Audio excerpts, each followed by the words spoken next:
Mother Knows Death, starring Nicole and Jemmy and Maria Q. Kane.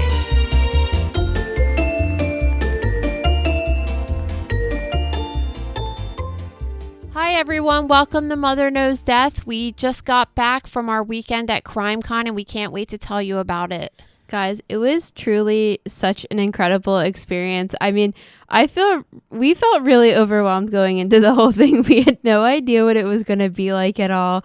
We've never really done anything like this. I mean, you've done lectures publicly before, but I certainly have never done any type of public speaking engagement. So I was certainly nervous. Yeah, it just was kind of surreal. It's like our whole entire life we've been watching, Nancy Grace and just getting into true crime, and it was just weird that everybody that we've seen on TV and heard on podcasts for the past 20 years were all in one place. It just was so cool, and it was even more cool that we got to hang out with them and have conversations with them. It was so neat. Yeah, I mean, every time we were at the kickoff party, anytime somebody walked by me, I was like, oh my God, that's so-and-so, that's so-and-so. Ricky was like, how do you know all these people?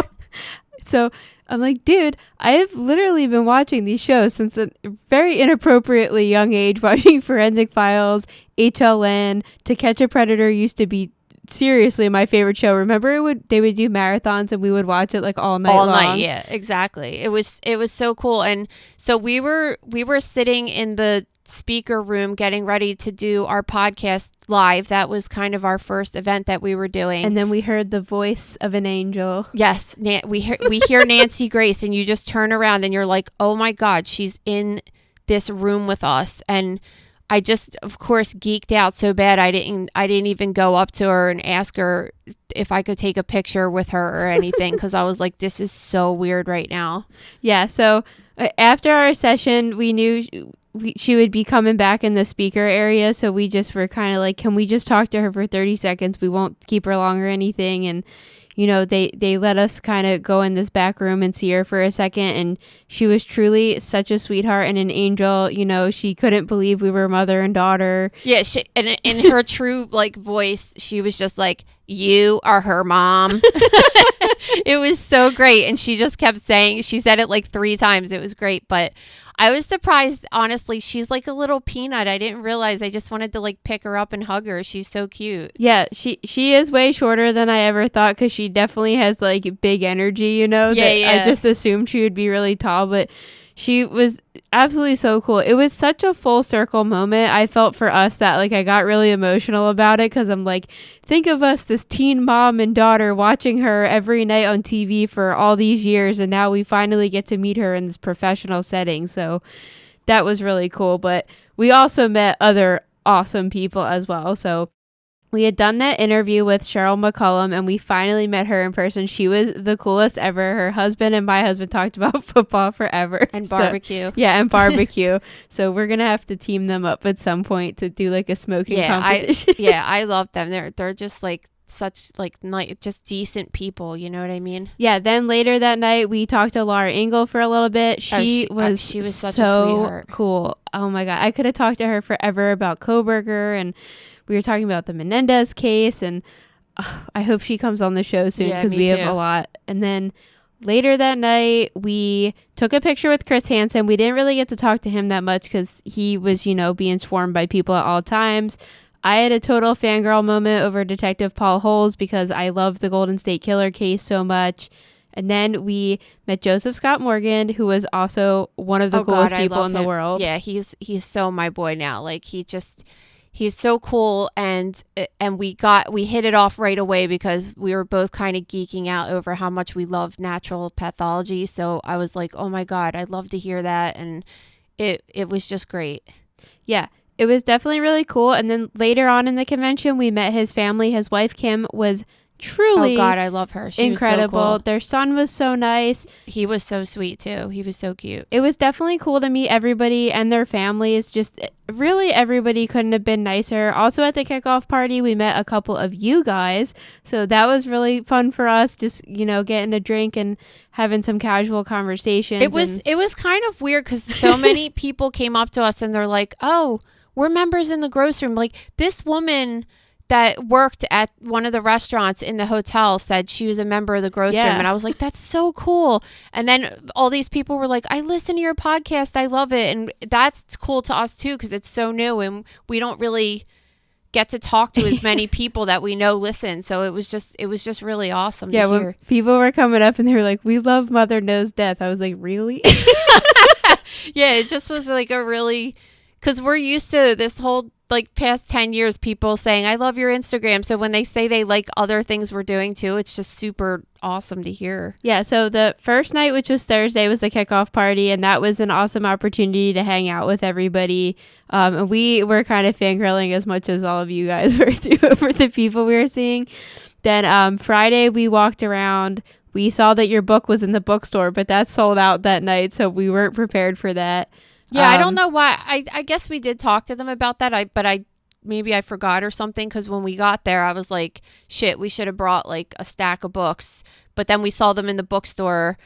This was actually really funny. So there's a girl in the bookstore like looking at my book, right? And I go up behind her like a creepster, and I'm like, are you enjoying my book? It was so great. Yeah, so then we kind of just like moseyed around that day. And then later that night, we had our first live show, which when we're done recapping, we're going to cut into some of it so you guys could experience it, because we definitely covered some funny topics. And, you know, we do this episode's audio only, so we're together right now, but usually we're each in our houses recording it virtually.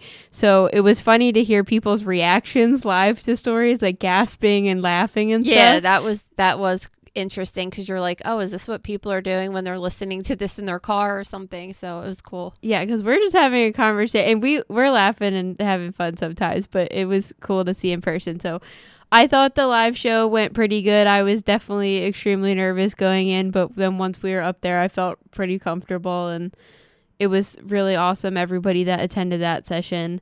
So then the next day, you had your session, which I was backstage with you and peeked around the curtain. It's like, holy shit. Well, yeah, when I walked behind stage to go onto stage, it was really loud. And then I was like, oh my God, that sounds like a lot of people. But Maria's like, I'm going to go look. And I was like, I don't want to know. I just want to go out there. And when I walked out on stage, I was like, holy shit, this is a lot of people. Yeah, it was a lot of people, but I thought you did really awesome, and your presentation looked really good. Your outfit was super cute, which everybody that passed you said too. So yeah, that was cool. I had a really cool pink suit. So yeah, it just was a really great experience. And you know, sometimes I'm sure you guys notice, I have a hard time getting like what's in my brain out of my mouth. And I think I was able to present it in such a way that people were able to see what I was thinking. So it was really awesome. Yeah, then Sunday we did the meet and greet. Again, it was so awesome to meet all of you guys. We got to sign some books, which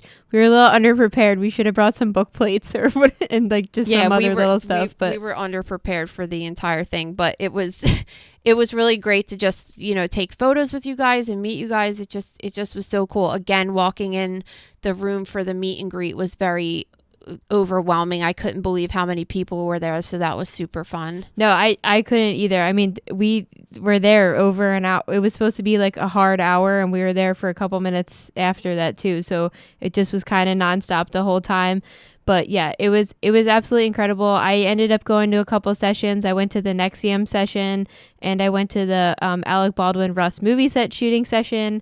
I feel like I learned so much from that, listening to Hannah's defense attorney and a gun expert kind of talk about standard protocol and what goes down. And I wish I had more time to go to more sessions. I saw after that Laura Ingle and Mark Garagos called Lyle Menendez live, which is... I know, and I was so pissed that we missed that, because I had to take my flight home to go get the kids, and it was like one of the ones I definitely wanted to see. And of course, I wanted to see Nancy Grace too, and that just so happened to be on at the same exact time we were presenting. I think that worked out in our benefit, though, because she had to be in the speaker room at the same time as us. So that was cool. Otherwise, we might not have been able to see her for a second. That's true. Yeah, they announced that next year it's going to be in Denver, so we're very much hoping we get the invite back. We had such an incredible time, and it was awesome to see you guys there. Yeah, definitely. So now we're going to cut into some of our live show from CrimeCon so you guys can enjoy it. All right, so you have a personal story to this one, which is very interesting. So a 25-year-old woman is suing Disney after becoming unconscious on the, excuse my pronunciation of this, Humunga Cowabunga water slide, which resulted in a brain injury. So the water slide in Disney is one of those ones where you have to like cross your arms and then slide down a couple stories. I think it goes down about 5 stories, which absolute worst nightmare. I'm totally against any aquatic activities whatsoever. So this chick is saying that when she went down the slide, she banged against the inside of the wall and went unconscious. True new fear unlocked. We always say we want to recall this category, freak accidents, as new fear unlocked, because it's always just worst stuff ever. So her fiance and future mother-in-law then found her limp body at the end of the ride. There was no lifeguard on duty to help, which how at a water park is that happening? They had to wait for another Disney employee to call a lifeguard to get there. That took a couple minutes. By the time they got there, they were like, oh, sorry, we have to call an ambulance now. So this precious time is just going away. And, you know, the family is saying if somebody had been on duty and was able to help right away, it may have prevented her from getting this brain injury. She ended up throwing up blood, and she was essentially drowning from turning over in the water and not being found immediately. So Maria calls me and says, I saw this video and I didn't think the ride was so bad. And I said, no, it's bad. I always watch point of view videos on YouTube to gauge the full effects of the ride. And I personally didn't think it seemed that bad. So what do you guys think? You go 40 miles an hour down a water slide that goes straight down. Like, I'm sorry, right? So when I was a kid, I went on this ride when it first opened, and I didn't even think about this until the story came out that, what was it called? The tremendous wedgie, or yeah, so it turns out a couple months ago in September, another lawsuit was filed against this same exact ride over what they're calling an injurious wedgie. This woman had such a severe wedgie. So it happened to me. When I was like a 12-year-old kid, I went on that ride. My parents took me on it, and I remember going in the bathroom afterwards because my butt hurt so bad. And I took down my bathing suit to go to the bathroom, and there was blood in my underwear, because it gave me such a bad wedgie. And this lady that this happened to, she had a laceration that was so bad they said that her intestines were coming out, which I don't really know if that's possible. I don't really understand. It said that her cuts were deep enough to cause her bowel to protrude from her abdomen, which doesn't really make sense to me if you know anatomy at all.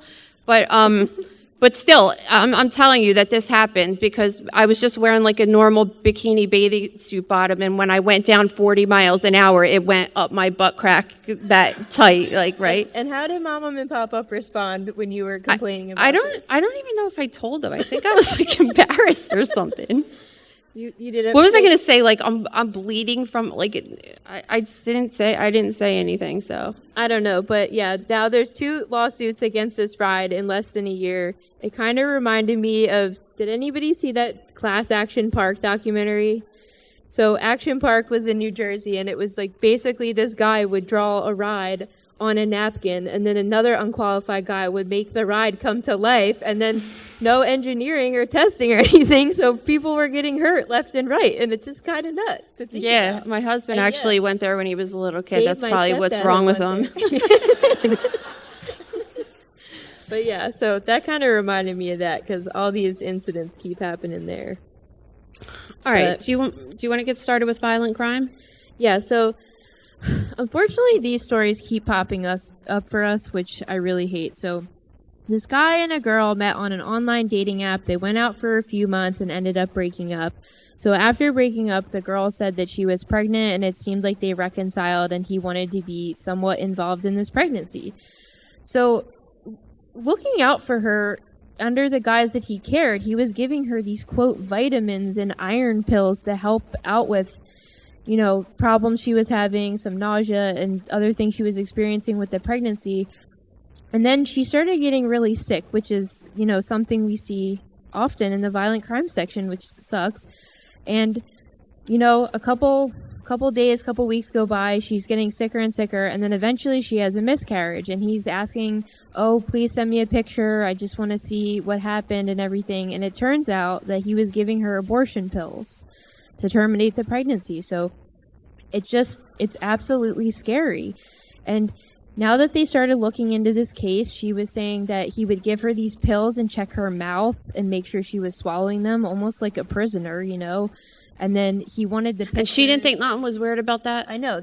It's definitely suspicious. And, you know, your Google records always say it all. He's very guilty, just everything he was looking up. He was looking up 9-week aborted fetus pics and telephone voice changer because he at one point had faked a phone call being a nurse saying she should take these vitamins to help out with the pregnancy. He also Googled chewing the name of the abortion medication he had given her, and it seemed like he acquired them from this online pharmacy according to his phone records. So one weird thing is that his dad's an OBGYN. Well, he said his dad was an OBGYN, but everybody's like, that's never been confirmed. Nobody's met this guy. And so this medication is called misoprostol, and you've been hearing about it on the news as the abortion pill, right? And they do give it to people. Even men could take this drug too as well, because it's used for stomach ulcers sometimes if you take it orally. And usually when you do the abortion pill, you put the pills in vaginally, which causes the uterus and the cervix it causes contractions and makes you have a miscarriage or an abortion. And in this case, obviously she was taking it, so they don't recommend pregnant women ever take this drug because this can happen, and she took it orally, and it would work better if you put it vaginally. It would kind of get the job done, but in this case it did as well, and it's really gross. It's horrible, and I think this is the third or fourth story we've covered in the last couple of months of men giving their girlfriends or wives abortion pills just because they didn't want the pregnancy, and it's like not in your hands, dude. So I don't know why it's going to such dramatic. Well, you know what a big shocking thing is, and I know that this is trying to kill of the fetus, but the number one cause of death in pregnant women is actually homicide, which is alarming, right? So dudes go a little crazy when women get pregnant. I think we've seen it time and time again. So ultimately, he's facing several charges, including poisoning, assault, battery with a dangerous weapon on a pregnant person, and assault and battery on a household or family member, because as you can imagine, this household was not a good environment for her in any capacity. So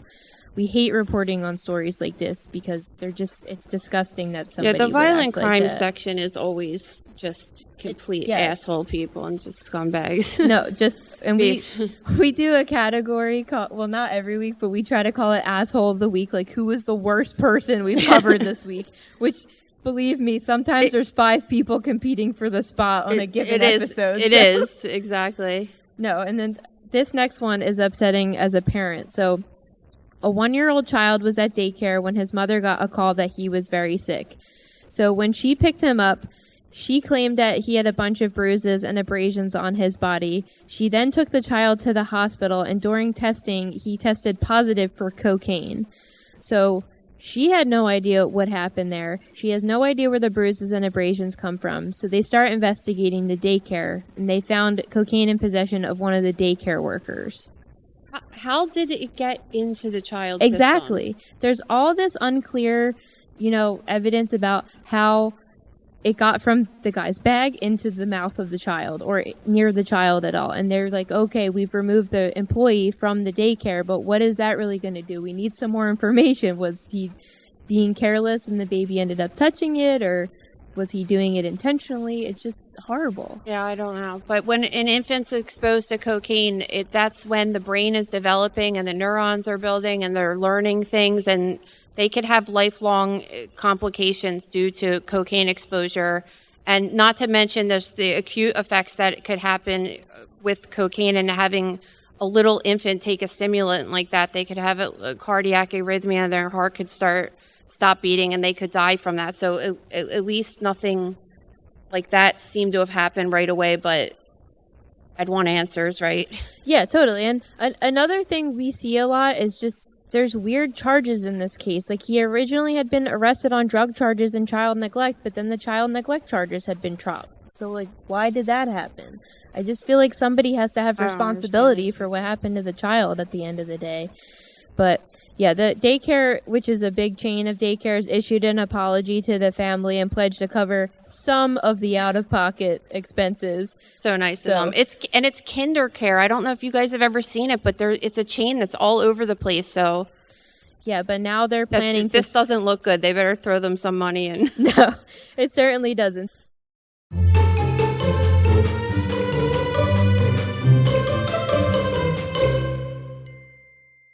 If you love this podcast, you are going to love The Gross Room. There are thousands of videos, posts, photos of all different things that have to do with pathology. Plus, there is no censorship, so we could talk about anything that we want to without having to have the limitations with social media. You can join now for only $5.99 a month, and this gives you access to all of the posts going back to 2019. Join thegrossroom.com today. All right, so who here has tattoos?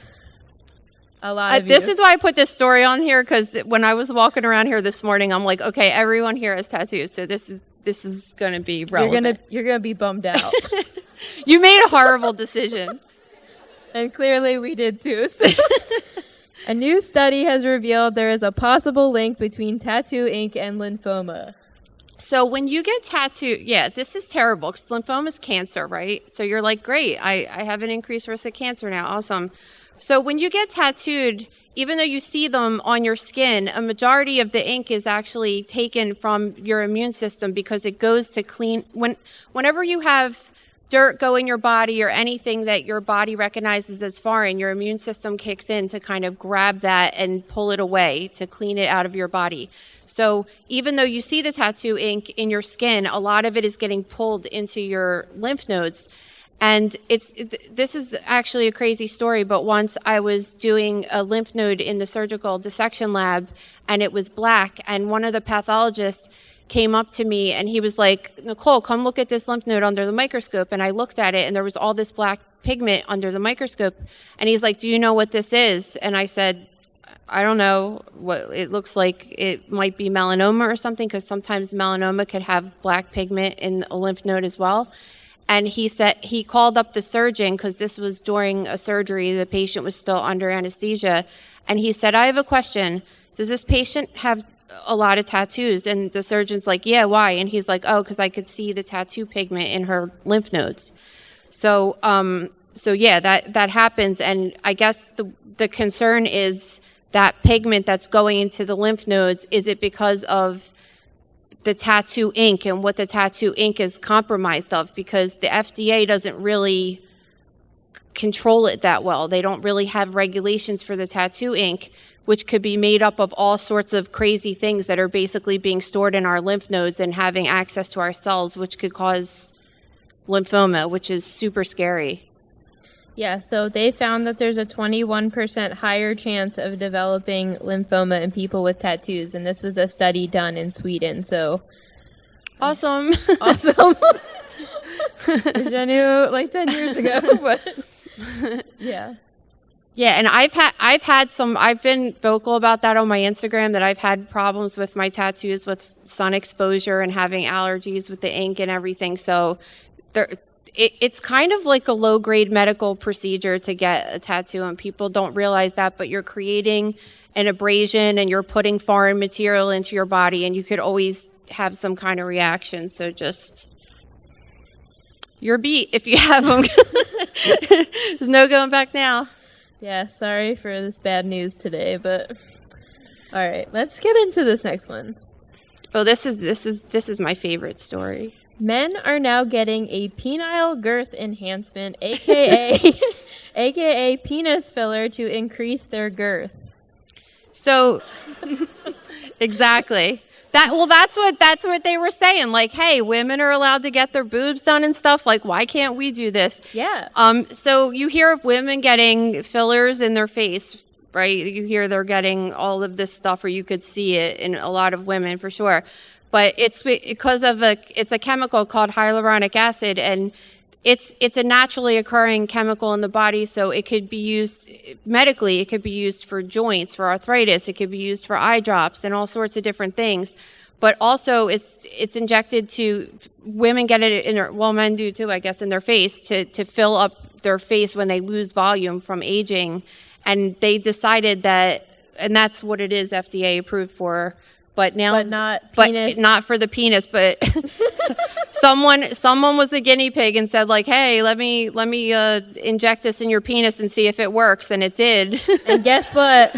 Lucrative industry. Yeah, this one guy in the article said that he makes over $1 million a year just on the penis procedure. And this one guy that they followed in this article, so he was saying that it's really boosted his self-confidence in the bedroom and just in life. So that's cool because when we think of filler, it's on people's faces. So most people are seeing that. Not most people are seeing penises. So I don't know what you're talking about. Not as many people are seeing one at a time. So, yeah. So I think it's cool if it really gives you the boost you need in the bedroom and maybe just in your life. One guy has gotten it done twice and has spent $25,000, and he is extremely satisfied with the results. So it's kind of awesome because now it's like I might start doing this actually. These penis injections. I'm serious because they have to. Yeah, but it's just a good side job because I get to touch a lot of penises and. How's your husband feel about this? I don't. He's probably all right with it. All right, but anyway, yeah. I don't know. I just think that it's kind of cool. And it's cool. It's a cool job because then it's not like a one and done. You have to come back every 18 months. That's what I'm saying. So if this guy's spending $25,000, so he's spending like what, $13,000 a pop, right? And he has to come back every year and a half. It's like he's never going to go back to being normal again. That's like a lifelong customer, right? Yeah. I mean, good for him. All right. Let's talk about other death news. Michigan is working to make necrophilia a felony because apparently it's not. So does anybody not know what necrophilia means? All right. having sex with dead people. Okay, so currently there's no federal law banning necrophilia. There was this case back in 2020 that there was this guy named David Fuller who was an electrician at a British hospital, and they used his DNA to tie him to. They found lots of sexual images on his computer, and then they found out that he was having sex with dead bodies because he videotaped it, of course.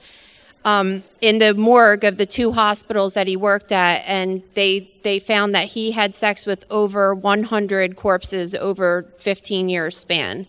And Rhea and I always talk about that. Like, imagine getting a call, because they have to let the family members know that this was happening. And imagine getting a call that your 75-year-old mother, somebody was having sex with her on the morgue table. It's just disgusting and disturbing. Yeah, and we've covered a lot of cases of this recently, and it's just one of those things I think everybody would agree they'd rather just not know it happened, but obviously authorities have to alert you, and then, you've probably already gone through your grieving process, and then this absolutely atrocious news comes I just along. have such a visual because of the more, it's just so dirty. Like, why would you ever, I don't know. It's just not, you don't think of like sexy time when you're in the morgue ever. Like, it's not the standards of somebody doing this. I don't think they care that the morgue is dirty. So under the new proposed ban, the act of necrophilia, including sexual penetration or sexual touching of human remains, would be punishable by only 15 years in prison, and they would require the perpetrators to register as sex offenders. So it's kind of moving its way up right now. It still needs approval by the House and the Senate, and then it will require a signature by Michigan's governor, but I would assume everybody would unanimously decide for this. I don't know if registering for a sex offender really is going to, like, the person's dead. Like, all right, this is a good story. Let's talk about this one. A woman called into an Australian morning show and revealed that she casually ate some of her grandmother's ashes. So the woman said after her grandmother was cremated, they were grieving, so she, quote, "We went to Mum's one night and thought to cheer her up, let's eat Nan." So she puts Nan in a bowl and just eats the ashes out of a bowl. And then even worse, she whipped them up into a pasta dish and gave them to her unsuspecting brother and then told him afterwards. And throw up everywhere.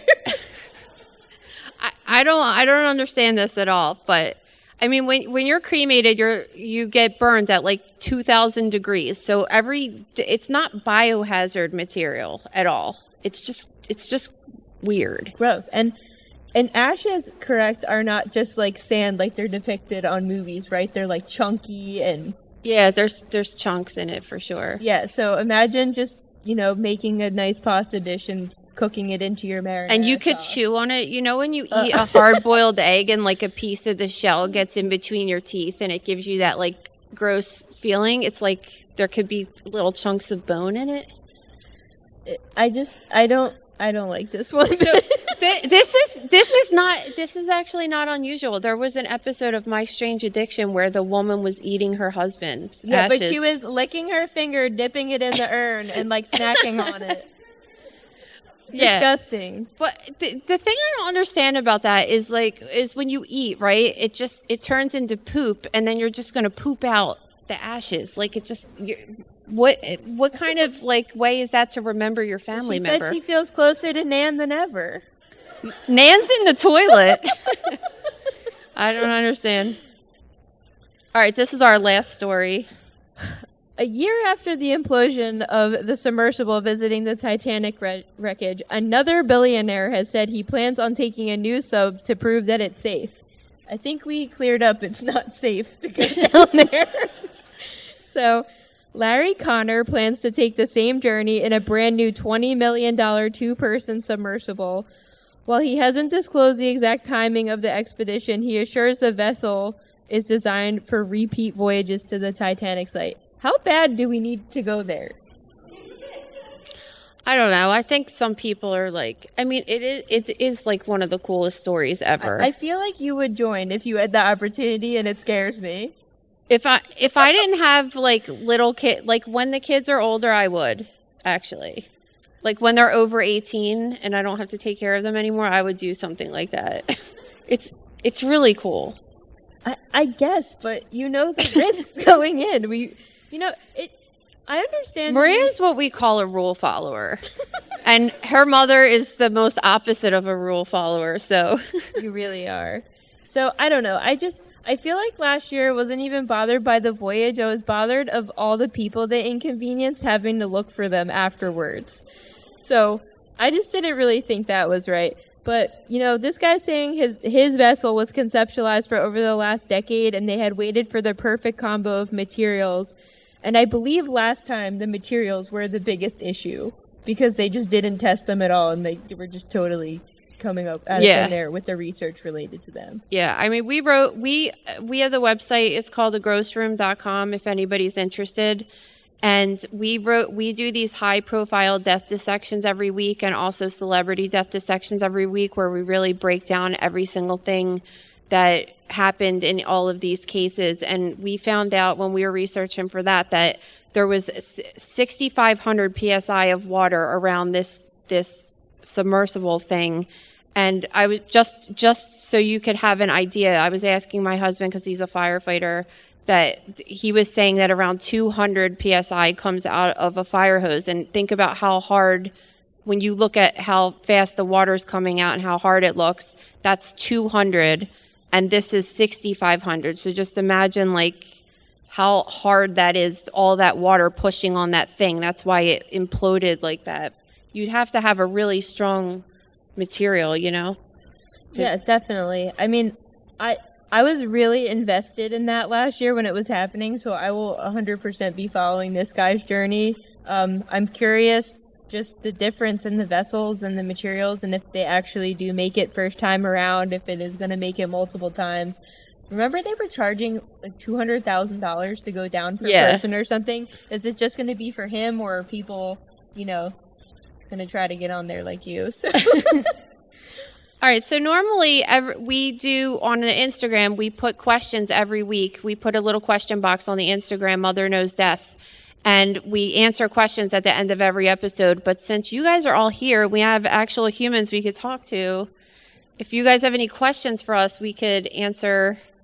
I don't know if you can hear me. Oh, okay, what is cool. the coolest thing that you've seen in pathology doing that as a career, like with your own eyes? Oh my God. I just like every day of my life. I can't pinpoint it. Do you want to be more specific as to like a thing like far? I mean, oh, I've seen, well, one time I was doing an autopsy on someone and that had a heart attack or something. And then when I was taking out their kidney, it was very weird. And it wasn't the normal way I would take out the kidney. And they had a congenital condition called a horseshoe kidney when both of the kidneys are fused. It happens when you're in a fetus developing, but that was super cool. I always like finding congenital freak anomaly things. They're always fun. And just in surgical pathology, we've just got crazy things. A lot of accidents were really crazy just because I worked at a trauma center for a long time, so we would see like really outrageous accidents from we lived in Philadelphia, is near Amish country, so we would get like 2 arms from someone that got their hands caught in like a piece of farm equipment. And just like so crazy to just have a cart come down to the lab that has 2 human, because limbs are so human looking, you know? It's not like just a glob of fat or something. It's like 2 arms, just thinking like, oh my God, how did that person just go through that? Lots of the weird stuff that people swallow, people stick up their butts. They're the best ones. Gotten, like, my favorite rectal foreign body ever is a half-eaten pear. That was that was just like, I'll never, you know, and of course, like, I have to go in the operating note because I'm like, I need to see, because in pathology, we get the specimen, and a lot of times it just says the person's name and their date of birth and stuff, but it doesn't give us any information at all. And I'm like, I need more information for this. Like, what happened? How did a pear that has a big chew mark in it get stuck in this guy's butt, a guy's butt? Always a guy's butt. And sometimes you... Well, it's because they have it makes sense because they have a prostate. Like a girl, like what? A girl's not going to get off like a man would with that. Sometimes you guys get like shampoo bottles too, though. Oh, and they always say, I fell on it. So... Yeah, and I don't get, because I don't work in the ER, so that would be something you would talk to a nurse about. Like, I just get the thing covered in poop that they pulled out of the guy's butt in a cup or something like that. But yeah, those things are like a dime a dozen. The shampoo bottles. You know which one I've gotten a couple times? You know this like aerosol can of Dove deodorant? It's like, it must be the shape that's like very attractive or something. The very first one I ever got was a travel toothbrush holder, and it was from a guy that was 78, and I remember going up to the pathologist, because this is when I was like a kid, and I was like, what? Why would this guy do this? And he's like, oh, Nicole, you need that. I was very naive, so. But now it's like, I've seen a lot of interesting things. All right, we have another question. Hello. Hi. I am wondering if somebody that you knew showed up on your autopsy table, is there a protocol for that, or would you just go ahead and do it and keep it to yourself, or how would you handle that? I've had that happen twice, kind of. Well, one person was somebody that my sister used to work with, so like I technically didn't know them, so I did that one. I didn't care about that because I don't know the person. The other time was one of my best friends died actually right after she gave birth. It was terrible. And then her husband ended up hiring a private pathologist to do the autopsy because, just FYI, if you ever have someone die in a tragic way in a hospital, don't like let that hospital do the autopsy. Just get someone else to do it because it's just better if you're planning on suing or anything like that. So her husband hired a private pathologist, and it just so happened to be the guy that I worked for, and her autopsy was going to get done at my hospital. So I didn't go to work that day, but there were like pieces of her lungs and stuff in my freezer, which was fucking weird. I just didn't want to look at it, you know, but I personally wouldn't do it. But I know, like, at the Philly ME's office, for example, they get so many bodies every day, and you work in the city, and if you die in Philly, you go to the morgue there. And I know they've had cases where they know people that are there, even if it's just an acquaintance or whatever. But usually if it's a friend or a family member, like, you don't ever want to do that on them. Next question. I'm just curious to know, how did you go about working as a pathology assistant to starting your the gross room and the Duramatter? I follow it, love it. Oh, It's thank awesome. you. Well, it kind of, I didn't try, like, to do this. It just, like, kind of evolved naturally. But when I was a PA, so I went to PA school full time, and I worked full time, and I had her. I was a single mom. So when I finished PA school, I was really bored because I was used to leaving the house at 7 in the morning and staying up until midnight, and all of a sudden I had all this free time. So I decided that when I did autopsies, I was going to go home and write about what I saw, because I thought it was really cool. And I started a blog and everything, and it just, like, I felt like it was really cool, and I wanted people to read it, but nobody read it because it was like a blog. Nobody knew about it. So then my husband, who I was dating for years because he took forever to marry me, he was my boyfriend at the time. He said, why don't you start posting these pictures that you're putting on your blog and just writing a little bit of a shorter thing and put it on Instagram? Because he, at the time, he was a pretty big Instagrammer with his photography. So I was like, okay. And Maria was like 18 at the time, and I was like, what's Instagram? Like, I'm not a social media person, so I didn't know what it was. I didn't know how to do it. So Maria was like, oh, you just do this, and you do these hashtags. Because I had, like, a millennial living in my house. So, and then after I posted I swear, in, like, this is when Instagram was actually good, but because that was like what? That was 2013 that you started the Instagram. It was a while ago. Yeah. So within like a couple weeks, I had 10,000 followers. It was just crazy. And I didn't think it was going to blow up like that. And then all these, like, crazy people, like Alice Cooper gave me a shout out. It was insane. I was just like, what? And George Takei and, like, all these, like, I just would wake up and I would have, like, 50,000 followers. It was just, like, the craziest thing ever. And then people started writing terrible articles about me, but then I got more followers. But I didn't really try. I was just, like, kind of a hobby I just like to do. And then I was like, wait, I don't have to go to work like as much anymore. Like, I could try to do this as a job. Because I like educating, and I love everything about being a PA, but for working in the hospital for me was just kind of difficult because I don't follow rules, and I don't like to have a boss. So because a couple of times I try to be your boss, you shut it down real quick. Please, she's the boss. Trust me.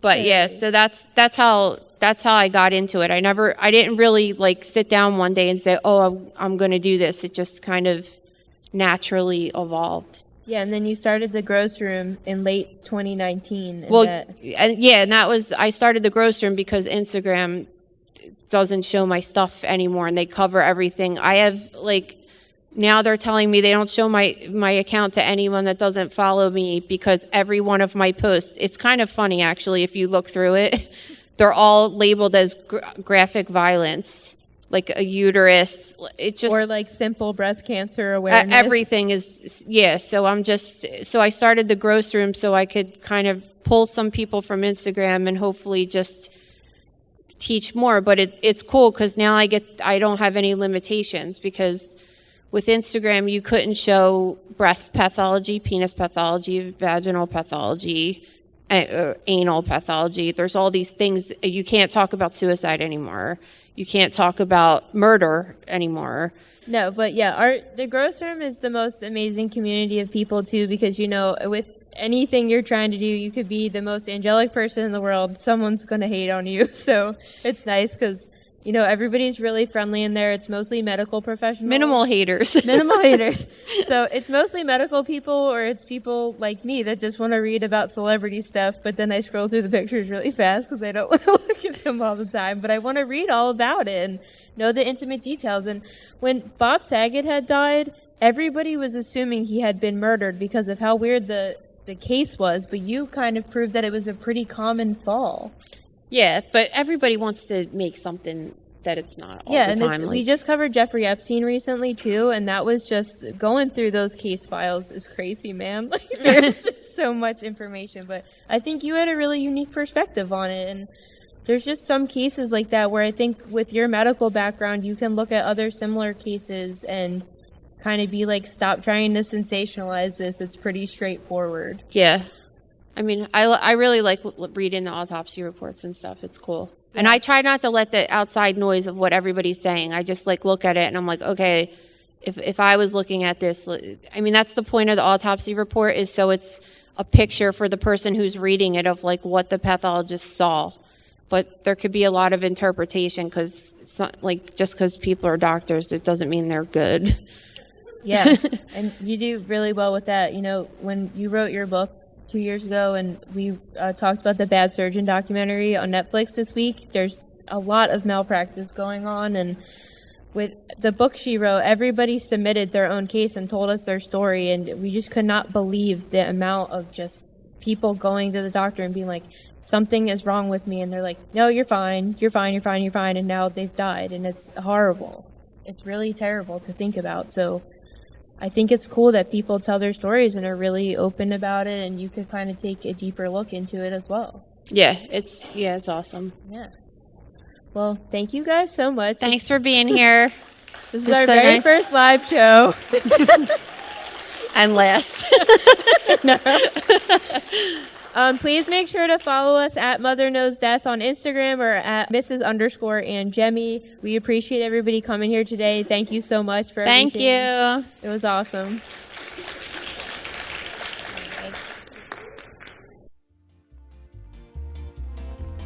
Thank you for listening to Mother Knows Death. As a reminder, my training is as a pathologist assistant. I have a master's level education and specialize in anatomy and pathology education.